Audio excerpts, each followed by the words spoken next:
cho nhóm chia sẻ yêu thương từ thành phố Hồ Chí Minh gửi lời chào đến tất cả các bà con nơi này.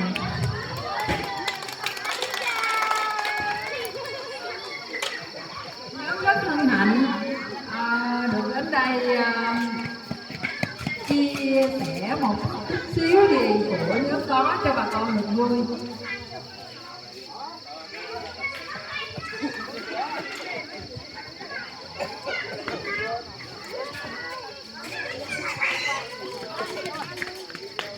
Hôm nay chắc là mình sẽ giao lưu với tất cả các bạn, nhất là những sinh viên ra trường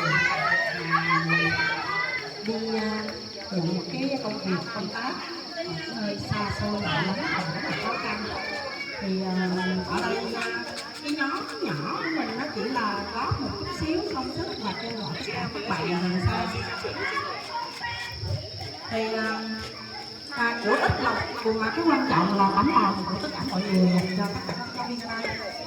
Hy vọng rằng là một chút xíu nhỏ gửi đến cho tất cả giáo viên ở đây bằng cái tâm, và cũng hy vọng rằng là tất cả giáo viên của mình có một cái tâm dạy dỗ cho các cháu không làm sao như thế này được không sẽ là một vài nhân tài cho đất nước, và đồng thời cũng giúp cho xã hội có nhiều cái tốt hơn.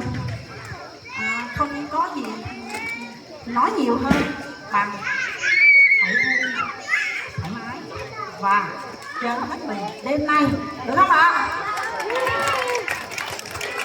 Nhóm chia sẻ yêu thương đi bao nhiêu cây số ra đây gặp các anh chị em ở đây, thấy thương quá, thấy rất là hạnh phúc, và cũng rất là cảm ơn các anh chị em ở đây đã rất tình đón nhóm chia sẻ yêu thương bằng tấm lòng thật, nên nhóm chia sẻ yêu thương cũng rất là vui.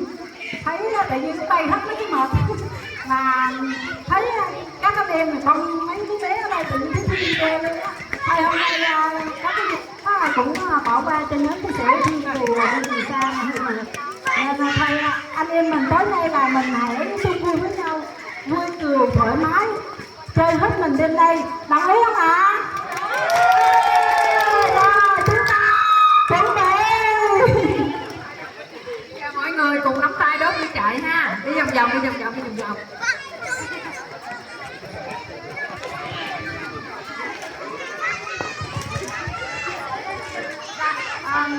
Hay là cho các con ở trường mầm non xin học cảm ơn tấm lòng chân thành của tấm lòng chân thành của tất cả các bạn đã tất cả đến khá cho tôi là những cô bé cảm ơn con và cũng xin trân trọng giới thiệu cái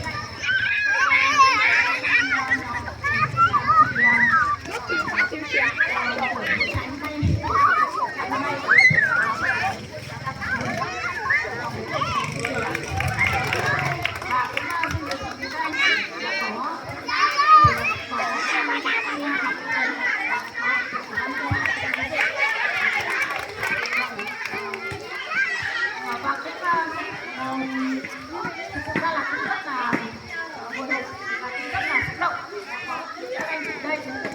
hôm nay thì là cũng được nhờ sự kết nối của anh Phúc,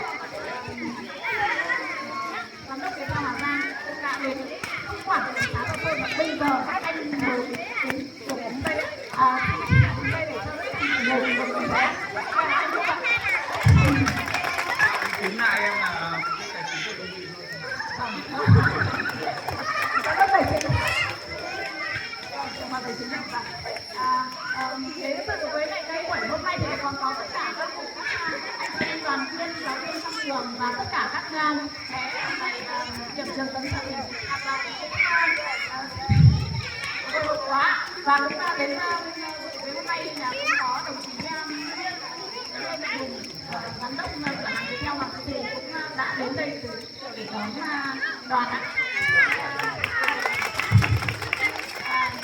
Cũng hôm nay thì cũng có tất cả các nhân dân này cũng đến tất cả các bé cảm ơn ạ, là đến đây để cùng giao lưu vui với tất cả các ở trong nhóm ạ. Và bây giờ thì cũng đang con nha, con nha, con nha. đây Khải trên đây à. Trên ra.